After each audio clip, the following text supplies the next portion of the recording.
The spaceship Odyssey 1 is traveling to Saturn's moon Titan, where they must collect natural resources for Earth.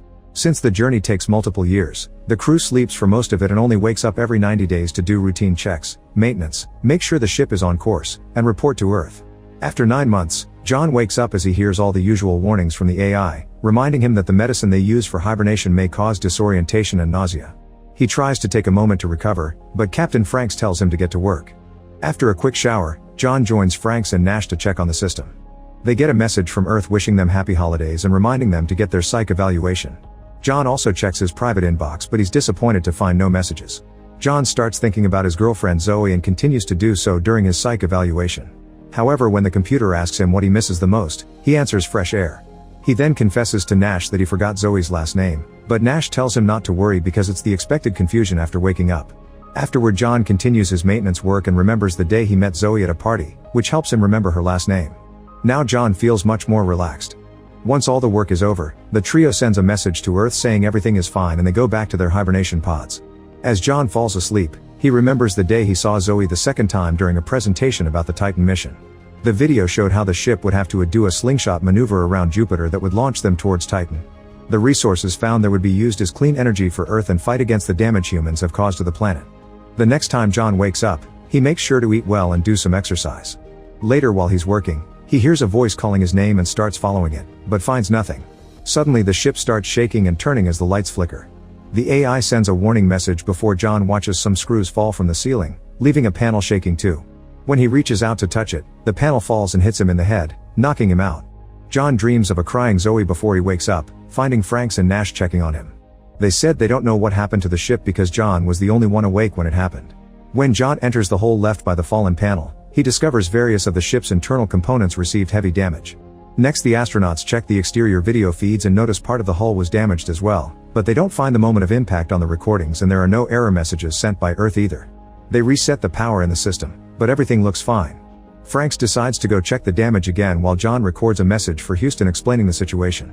While doing so, he remembers his next meeting with Zoe at a cafe and how she helped him with a video game level he was stuck at. They ended up talking a lot and John shared how he had no family, which was why he had a good chance to be chosen to go to Titan. In the present, Franks points out that since everything is working well and there doesn't seem to be any dangers for the crew, they should continue with the mission as planned. Nash protests, saying it's too early to tell, so Franks starts considering the possibility of the ship having structural stress that caused it to decompress. John refuses to believe it since Zoe was one of the designers, but Nash runs with it, saying this could end up in an explosion when they do the slingshot. Frank tells them to work on repairs while assuming structural stress is what's happening and once again announces they'll continue as normal until they receive word from Earth. While working, John keeps thinking of Zoe and the night he visited her at her home to finally have their first time together. He's suddenly woken up by Nash, who still thinks flying on a damaged ship is an awful idea and they should abort the mission. At that moment, the lights and screens flicker for a few seconds and quickly return to normal. Nash runs diagnostics, yet there's no sign of power failure. They're interrupted by Franks calling them to his office, revealing he heard their conversation. He points out that if they go back to Earth and Houston confirms there's nothing wrong with the ship, they'll be in big trouble. Franks reminds them they must work together as a team and sends them back to their pods. John starts getting ready and remembers the morning after with Zoe, who said they should just be friends with benefits because he could be leaving soon. Nash approaches John again and tells him that instead of choosing 90 days of sleep, he should set 89 days and 12 hours. That way they can wake up before Franks and do the slingshot in the opposite direction to return to Earth. However, John refuses, saying this is mutiny. A desperate Nash shares the story of a facility in Antarctica where the crew found a crack in the ice shelf that was making its way toward the station. They wanted to evacuate, but their commander took out his gun and threatened to kill anyone who tried to leave. When the rescuers were sent later, the commander was nowhere to be seen and the rest of the crew had died from a shot to the head. In the end, John gives in and says he'll help Nash, but only if they find evidence of more damage when they wake up. As he goes to sleep with a new timer, John thinks about his last months on Earth, how he would have nice moments with Zoe in private but would act professionally during lectures about Titan. The next time he wakes up, he thinks he sees Zoe inside the ship, but it's just a hallucination. Soon Nash comes to check on him and John admits he's seeing things, so Nash says it's another reason to go home. The duo goes to the bridge and find no message from Earth. They admire Jupiter's beauty for a while and John announces he doesn't want to follow Nash's plan because there's no evidence, triggering an argument. They're interrupted by Franks, who had heard their plan and also set his pod to wake up early. He sends Nash to work and when Nash tries to refuse, Franks whispers something in his ear that makes him leave the room. Afterward, Franks asks John if they're friends and shares a drink with him. He also promises that if actual evidence of danger is found, he'll immediately abort the mission. Meanwhile, Nash is pacing nervously in the kitchen. When John comes in to have a meal, Nash starts harassing him and asking for backup. John continues to refuse and Nash loses his mind, yelling about the ship damage at the same time Franks arrives. The captain wants to know if they can slingshot without Nash and John confirms they can because the math is in the computer, so Franks grabs Nash and tells him he'll tell Houston about his subordination before sending him away. Afterward, John goes through his day while still thinking of Zoe to the point he needs to take a break to brood in a dark room. Eventually he returns to the broken panel, which is now taped to the ceiling.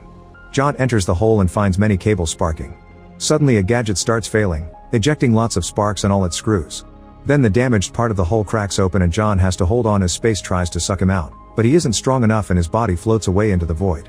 At that moment he wakes up and realizes it had been a hallucination. Franks announces it's time to do the slingshot and Nash begs John not to do it, but he ignores him. As he makes his way to the bridge, John thinks of the time he and Zoe discussed moths and how flying toward the light is survival instinct. Soon Franks and John are at the controls, but Nash is only allowed to watch. After lots of calculations and preparations, they start activating the thrusters and the ship flies around Jupiter. Suddenly the AI announces there's a system overload, yet Franks tells John to keep going. Inside the panel hole, the unit keeps on sparking. As the ship shakes like crazy, it finishes flying around Jupiter and John presses the button, pulling off the slingshot just in time.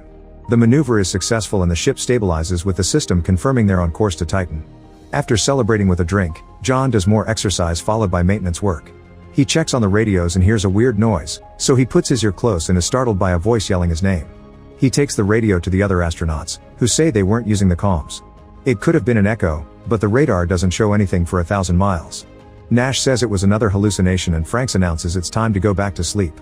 This time John dreams about the moment he got a call confirming he was chosen for the mission.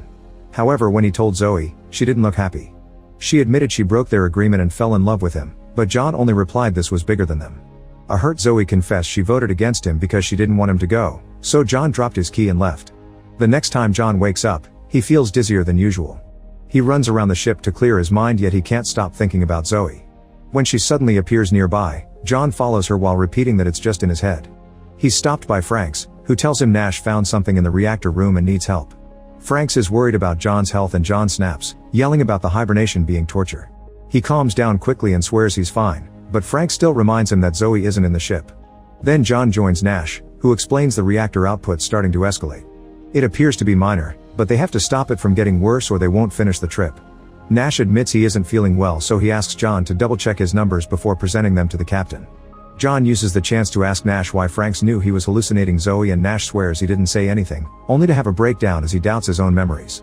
Nash confesses he can't remember his parents' names or faces and John tries to assure him it's just the side effects of the medicine, but Nash begins poking at his memories of Zoe and saying she may have found someone new. Josh pushes him back as Nash starts making weird noises, only for him to say they can still go back. His anger growing, Josh gets more aggressive as he tells him to shut up, revealing that there are no numbers on the screen because Nash hallucinated them all. At that moment Franks calls them to the bridge and Nash still reports something wrong with the numbers. Franks shows them the screens and confirms the error, which they must solve to reach Titan safely. He also reveals someone issued a low-level command to the reactor to cause these abnormalities on purpose. The last login belongs to John, but Franks thinks it was Nash using John's password. Suddenly Franks takes out a gun and announces they're going back into hibernation.